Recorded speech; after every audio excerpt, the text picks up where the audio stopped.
수요 성경 강에 나오신 성도님들 환영합니다. 함께 하나님께 찬양 올려드리며 하나님의 말씀 통해서 주의 음성을 들을 때 저희 모두가 더 친밀하게 주님 앞에 나아갈 수 있는 줄 믿습니다.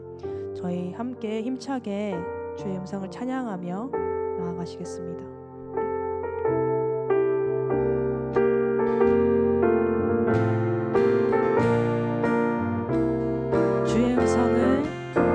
주의 음성을 내가 들으니 사랑하는 말일세. 믿는 마음으로 주께 가오니 나를 영접하소. 2절 고백합니다. 주여 넓으신 은혜 베푸사 나를 받아주시고 나의 품을 주의 뜻같이 되게 하여 주소서. 내가 매일 십자가 앞에 더 가까이 가오니 그새 주의 흘린 보혈 비로소 나를 정케 하소서. 주의 보좌로 나갈 때에 어찌하니 기쁠까. 주의 얼굴을 항상 배우니 더욱 친근합니다. 우리 구주의 나는 사랑을 증량할 자 없으며 주가 주시는 참된 기쁨도 헤아릴 수 없고 내가 매일 십자가 앞에 더 가까이 가오니 그새 주의 흘린 보혈 비로소 나를 정케 하소서. 내가 매일 십자가 앞에 더 가까이 가오니 그새 주의 흘린 보혈 비로소 나를 정케 하소서. 내가 매일 십자가 앞에 더 가까이 가오니 그새 주의 흘린 보혈 비로소 나를 정케 하소서. 한 번 더 고백합니다. 내가 매일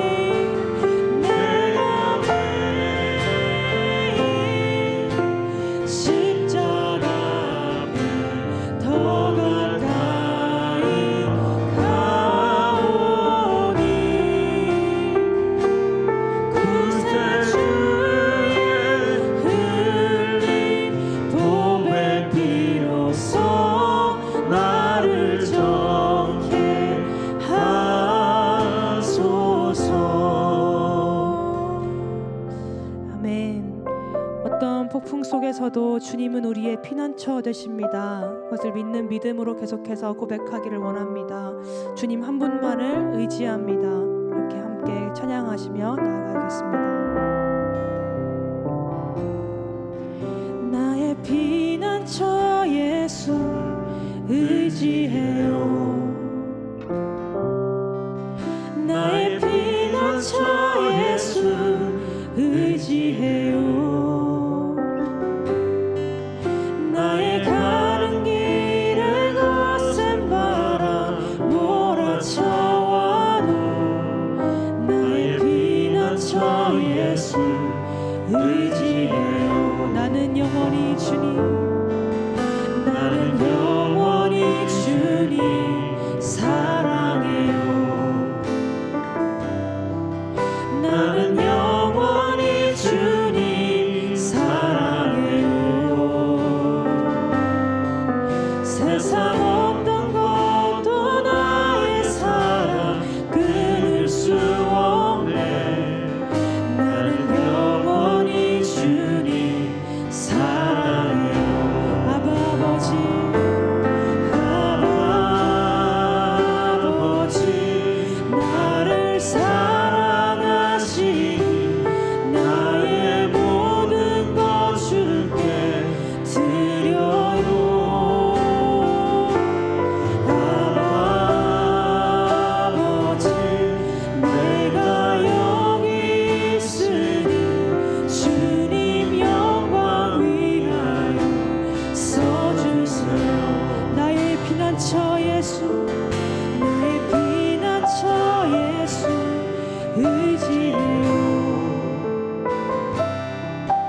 저녁에 주님께 올려드리는 이 고백들을 받아주셔서 감사합니다. 주님, 저희가 찬양한 것 같이 삶의 어떤 파도와 폭풍 속에서도 주의 음성 따라가며 주님 바라보며 예배하는 그 예배자들 되게 하여 주시옵소서. 이 시간 말씀 전해주시는 목사님 통해서 주님의 음성을 듣게 하시고 주님께서 성령으로 함께하여 주시고 말씀을 통해서 하나님의 뜻과 하나님의 마음을 깨닫는 귀한 시간으로 사용하여 주시옵소서.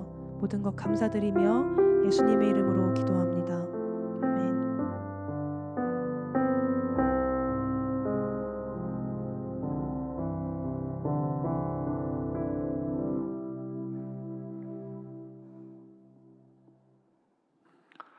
네, 3월 1일 수요 성경 강해에 오신 우리 성도님들을 주님의 이름으로 축복하고 환영합니다. 잠시 기도하고 말씀 나누도록 하겠습니다. 살아계신 하나님 감사합니다. 오늘 이 시간 하나님의 말씀을 나누려고 합니다. 하나님 이 시간 임재하여 주시고 우리 마음 가운데 함께 하셔서 말씀이 잘 이해되게 하시고 그 말씀을 통하여 살아계신 하나님을 만나는 귀한 시간 될 수 있도록 성령 하나님 임재하여 주시옵소서. 예수 그리스도의 이름으로 기도합니다. 아멘. 네, 오늘 말씀은 마가복음서 9장 1절부터 13절 말씀입니다. 마가복음서 9장 1절부터 13절 말씀 함께 우리 교독하도록 하겠습니다. 마가복음서 9장 1절부터 13절 말씀입니다. 제가 먼저 읽겠습니다. 예수께서 그들에게 말씀하셨습니다. 내가 너희에게 진실로 말한다. 여기 서 있는 사람 가운데 죽기 전에 하나님 나라가 능력을 떨치며 오는 것을 볼 사람도 있다.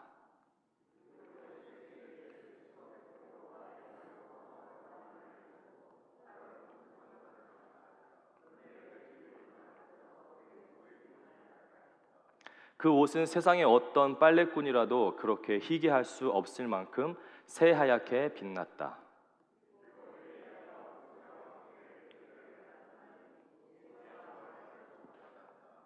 그래서 베드로가 예수께 말하였다. 랍비님, 우리가 여기에 있는 것이 좋겠습니다. 우리가 초막 셋을 지어서 하나에는 랍비님을, 하나에는 모세를, 하나에는 엘리야를 모시겠습니다.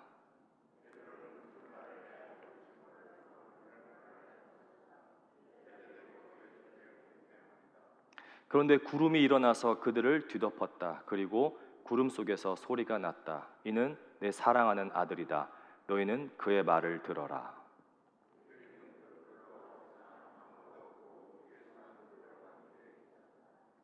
그들이 산에서 내려올 때에 예수께서는 그들에게 명하시어 인자가 죽은 사람들 가운데서 살아날 때까지는 본 것을 아무에게도 이야기하지 말라고 하셨다.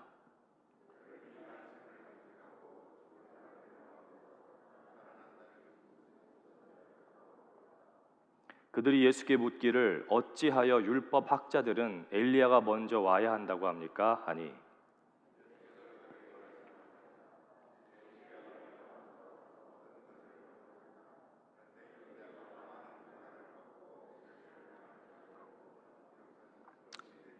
같이 읽겠습니다. 내가 너희에게 말한다. 엘리야는 이미 왔다. 그런데 그를 두고 기록한 대로 사람들은 그를 함부로 대하였다. 아멘.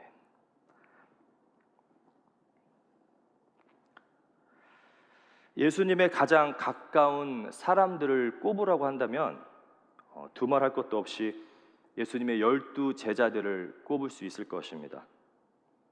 그리고 그 중에서 예수님과 가까운 수 제자들을 꼽으라고 한다면 당연히 베드로와 야고보 그리고 요한일 것입니다. 예수님 곁에서 여러 기적들과 기사들을 직접 목격했던 제자들에게 바로 전장 8장 29절에서 예수님은 사람들이 자신을 누구라 하는지 물어보시는 장면이 등장합니다. 세례 요한, 엘리야 그리고 선지자 중에 하나라고 제자들은 대답했죠. 그 당시에 예수님을 바라보며 사람들이 예수를 선지자 중에 하나로 여겼다는 것은 사실 매우 긍정적인 답변입니다. 마가복음 6장 4절에서도 예수님 스스로 선지자라고 말씀하신 장면을 봐도 이 답변은 매우 훌륭하고 모범적인 답변입니다. 하지만 이 훌륭한 답변도 예수님을 완전히 설명하기에는 턱없이 부족한 답변이겠죠. 예수님은 그저 그런 선지자가 아니라 이 세상을 구원하실 진정한 메시아로서 이 땅에 오셨습니다.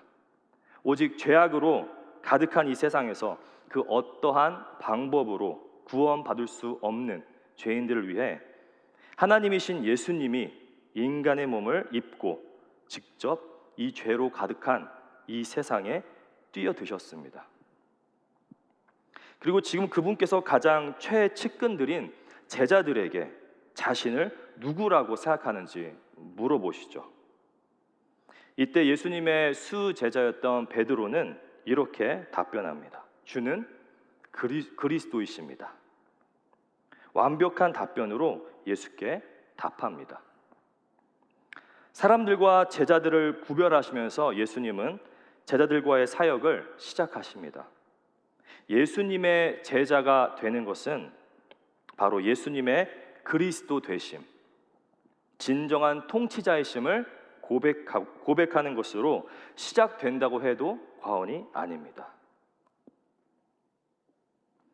이러한 답변으로 예수님께 대답했던 베드로였지만 예수님께 곧 일어날 일들, 인자가 고난을 많이 받고 버림받아 죽임을 당하고 사흘 만에 살아나야 하는 것을 가르치셨을 때 성경은 베드로가 예수를 바짝 잡아당기고 그에게 항의했다라고 말씀하고 있습니다.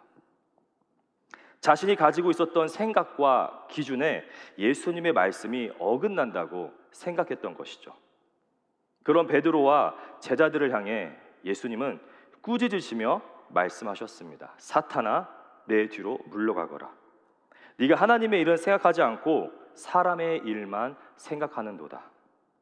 그리고 예수님은 나를 따르려거든 자기를 부인하고 자기 십자가를 지고 나를 따라야 한다라고 제자들과 예수님을 따르는 사람들에게 말씀하셨습니다.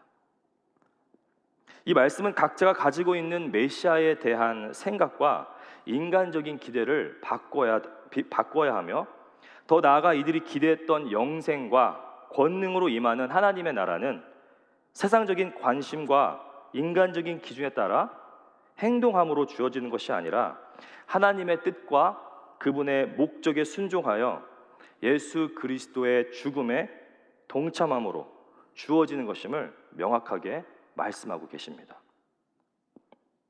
예수 그리스도의 영광에 참여한다는 것은 우리가 생각하는 단순한 고생이나 어떤 힘든 상황이 아니라 십자가 죽음에 동참한다는 그런 의미가 담겨져 있습니다.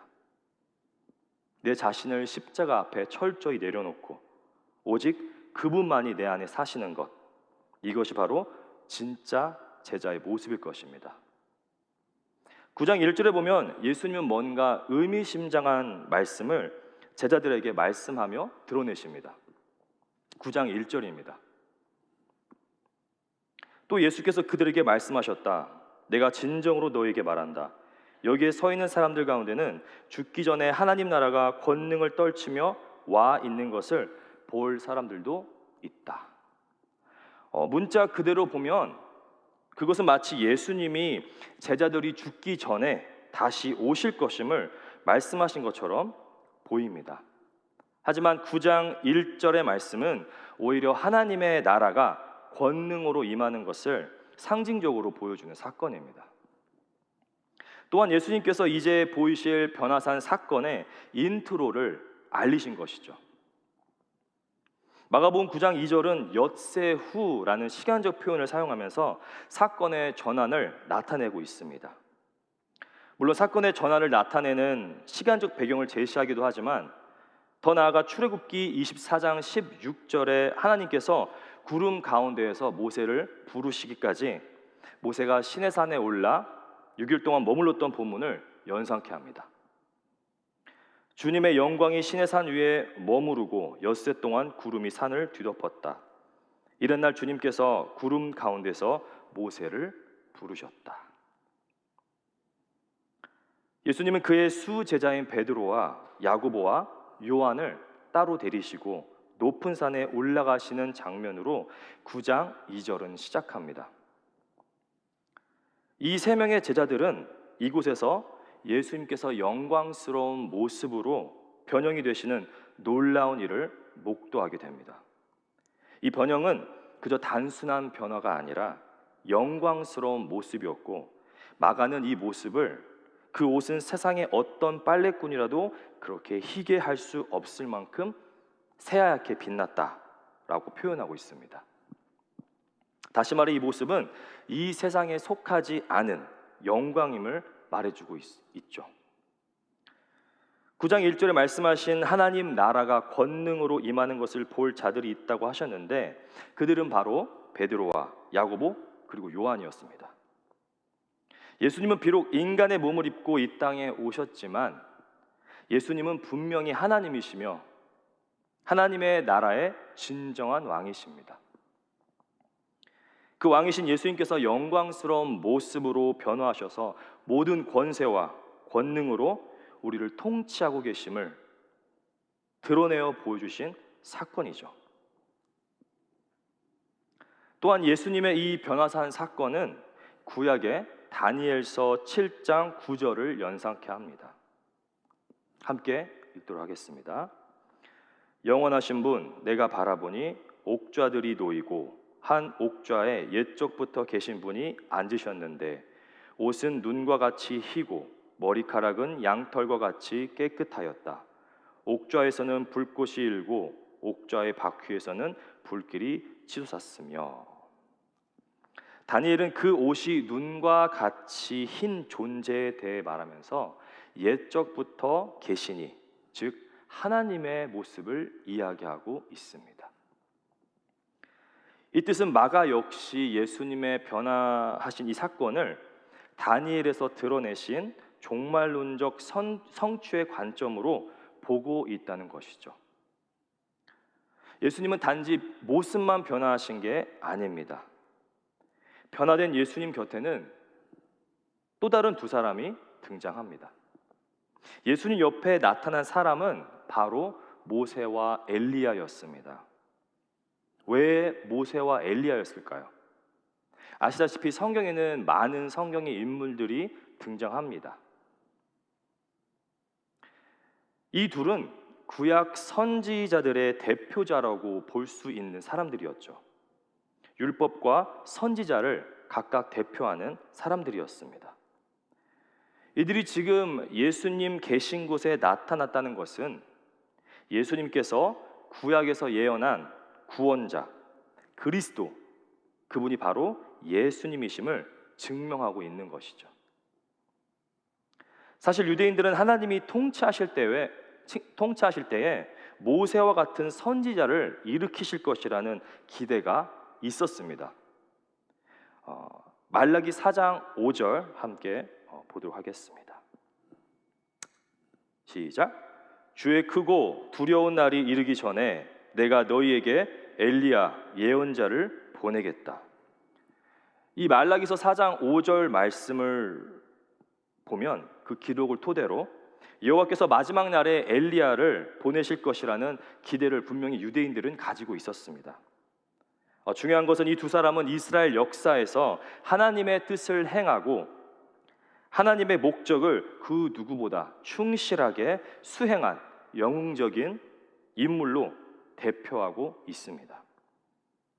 엘리야와 모세 두 사람은 동일하게 산에서 신적 현현을 목격했고, 그들의 순종 때문에 그들은 고난을 받았고 하나님의 백성들에게 거부를 당했으며 하나님께 옳다고 인정받은 신실한 종들이었습니다. 이렇게 이들의 등장은 구약과의 연속성을 나타내고 있으며 예수님의 메시아적 권위와 사명을 확증하는 증인 역할을 하고 있습니다. 그리고 이 두 사람이 사라지고 오직 예수님만 홀로 남겨지시는데, 이 모습은 마치 예수님이 구원 역사의 절정이시며 모세와 엘리야가 완수하러 온 것의 성취이심을 분명하게 확증하고 있는 것입니다. 하나님의 자기 계시는 우리의 메시아 되시며 하나님의 아들이신 예수 그리스도 안에서 절정을 이루게 되는 것이죠. 예수님의 변화하신 모습과 엘리야와 모세와 함께 대화하시는 모습을 목도한 베드로는 이렇게 말합니다. 9장 5절입니다. 그래서 베드로가 예수께 말하였다. 랍비님, 우리가 여기 있는 것이 좋겠습니다. 우리가 초막 셋을 지어서 하나에는 랍비님을, 하나에는 모세를, 하나에는 엘리야를 모시겠습니다. 바로 전장인 8장에서 예수님을 그리스도라고 고백했던 베드로는 지금 예수님을 랍비님이라고 부르면서 본인도 지금 겁에 질려 무엇을 말하고 있는지 모를 상황에 놓여 있습니다.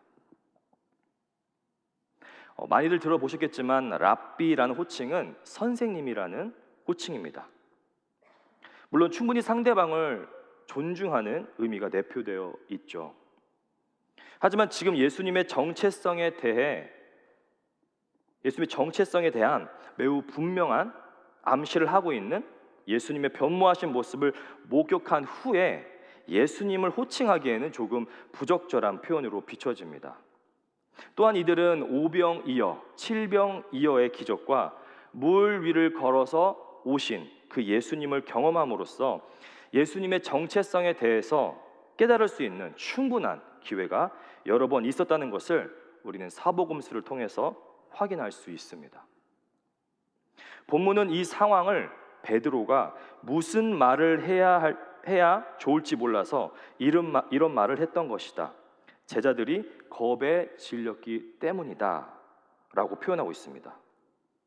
말로 표현할 수 없는 예수님의 모습과 상황에 압도되어 지금 본인 스스로도 지금 무슨 말을 하고 있는지 알 수 없는 그런 상황에서 횡설수설하는 모습을 지금 베드로는 보이고 있는 것이죠. 그리고 그는 곧바로 초막 셋을 짓되 하나는 예수님을, 하나는 모세를, 또 하나는 엘리야를 모시겠다라고 이야기합니다. 뭔가 어울리지 않는 이상한 답변처럼 들립니다. 그런데 베드로의 이런 반응은 그가 평소에 생각하고 있던, 또 가지고 있었던 하나님의 나라에 대한 이해를 보여주고 있습니다. 레위기 23장 41절부터 42절 말씀입니다. 너희는 해마다 이렇게 이레 동안 주에게 절기를 지켜야 한다. 이것은 너희가 대대로 길이 지켜야 할 규례이다. 7째 달이 되면 너희는 이 절기를 지켜야 한다. 이레 동안 너희는 초막에서 지나야 한다. 이 기간에 이스라엘의 본토 사람은 누구나 초막에서 지내야 한다. 베드로는 초막을 세우는 것을 통해 하나님의 나라의 도래가 독립 전쟁의 시작과 함께 이루어진다라는 그의 하나님 나라의 이해를 지금 보여주고 있는 것이죠. 초막을 만들고 거하는 것은 유대인들이 초막절에 7일간 행한 것으로서 이는 출애굽을 기념하는 것이었기 때문입니다. 베드로가 범한 또 하나의 오류는 바로 초막 3개를 짓겠다고 하면서 예수님을 엘리야와 모세와 동급으로 여겼던 것이죠. 물론 엘리야와 모세는 정말 위대한 성경의 인물임을 우린 절대 부정할 수 없을 것입니다. 하지만 그렇다고 이들이 하나님이신 예수님과 동급이 될 수는 없는 것이죠. 그런데 마가복음의 저자는 베드로의 의도가 무엇이었든지 그것을 부적절하게 보고 있으며 더 나아가 그의 의도를 철저히 무시하고 있는 것을 우리는 말씀을 통해서 볼 수 있습니다. 새 제자는 9장 6절의 말씀처럼 무슨 말을 해야 좋을지 몰라서 이런 말을 했던 것이고 그 이유는 제자들이 겁에 질렸기 때문이다라고 말씀하고 있죠. 결국 이 바로는 예수님의 수제자였지만 예수님의 정체성에 대한 분명한 이해를 갖지 못했음을 지금 우리에게 보여주고 있습니다. 우리는 어떻습니까? 예수님의 정체성에 대한 분명한 이해를 가지고 있습니까? 우리의 생명 되시며 구원 되시는 그 예수님을 우리는 진심으로 알고 있는지 늘 점검해야 할 것입니다. 예수님의 마음이 우리의 마음이 되고 예수님의 생각이 우리의 생각이 되는 그런 진정한 제자의 모습을 회복해야 할 것입니다. 베드로의 횡설수설 후 마가복음 9장 7절은 이렇게 말씀합니다. 그런데 구름이 일어나서 그들을 뒤덮었다. 그리고 구름 속에서 소리가 났다. 이는 내 사랑하는 아들이다. 너희는 그의 말을 들어라. 구름이 등장합니다. 이미 많은 성경의 내용들을 통해서 아시겠지만 구름이 등장한다는 것은 하나님의 등장과 연관되어 있음을 우리는 이미 알고 있습니다. 그리고 그 구름 속에서 음성이 들렸죠. 이는 내 사랑하는 아들이다. 너희는 그의 말을 들으라. 이 음성은 지금 제자들이 직면하고 있는 가장 핵심적인 문제를 잘 다루고 있습니다. 먼저 앞장 8절에서 예수님의 충격적인 선언과 요구로 말미암아 낙담하고 있던 제자들에게 하나님은 예수님이 하나님의 아들이라는 것을 몸소 선언하셨습니다. 여전히 예수님이 진짜 누구신지 알지 못했던 이들에게 하나님께서는 음성으로 예수님께서 하나님의 아들 되심을 확증하셨습니다. 앞서 예수님의 변화하신 사건과 이 음성은 제자들에게 예수님의 그리스도 되심에 대한 확신을 분명히 더하여 주었을 것입니다. 또한 하나님의 음성의 후반부 너희는 그의 말을 들어라는 예수님의 제자들의 본분과 연결됩니다. 예수님의 제자들은 예수님께서 선언하신 것들과 그들을 향한 요구가 이해되지 않고 다소 충격적이며 이 세상의 상식과 기준에 전혀 부합하지 않더라도 앞서 예수님을 향해 항의했던 베드로의 모습이 아닌 예수님의 말씀을 부끄러워하는 것이 아니라 그의 말을 들어야 한다는 것이죠. 사실 이 하나님의 음성은 다른 두 제자들보다 베드로에게 더 크게 다가왔을 것입니다. 우리 역시 인간적인 메시아의 이해를 버리고 예수님의 신적인 메시아 이해를 따라야 할 것입니다. 내가 원하고 바라는 하나님의 모습이 아닌 하나님이 하나님 되심을 있는 그대로 받아들이는 우리가 되어야 할 것입니다. 내가 원하는 것과 하나님이 바라는 것이 동일하지 않다고 해도 하나님께 항의하고 불평하는 것이 아니라 나의 마음과 나의 소원과 나의 기준을 다 내려놓고 하나님의 기준과 하나님의 마음을 가져야 할 것입니다. 그럴 때 비로소 우리 안에 진정한 하나님의 나라가 세워질 것입니다. 예수님은 산에서 내려오시면서 제자들에게 당부하셨습니다. 9장 9절입니다. 그들이 산에서 내려올 때에 예수께서는 그들에게 명하시어 인자가 죽은 사람들 가운데서 살아날 때까지는 본 것을 아무에게도 이야기하지 말라고 하셨다.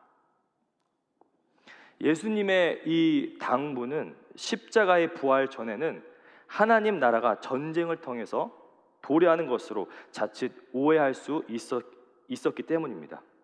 또한 여전히 먼저 예수님께서 부활하지 않는 이상 제자들은 예수님의 정체성에 대한 정확한 이해를 가질 수 없었기 때문이었습니다. 또한 불필요한 대중적인 인기를 피하고자 하셨기 때문이기도 하죠. 하지만 부활하시고 난 후에는 불필요한 인기로 인해서 그 예수님의 사역이 방해받을 여지가 없기에 예수님께서는 부활할 때까지는 함구하도록 제자들에게 말씀하신 것입니다. 제자들은 예수님께 묻습니다. 어찌하여 율법 학자들은 엘리야가 먼저 와야 한다고 합니까? 이 질문에 대해 예수님은 이렇게 답변하십니다. 9장 12절과 13절 말씀입니다.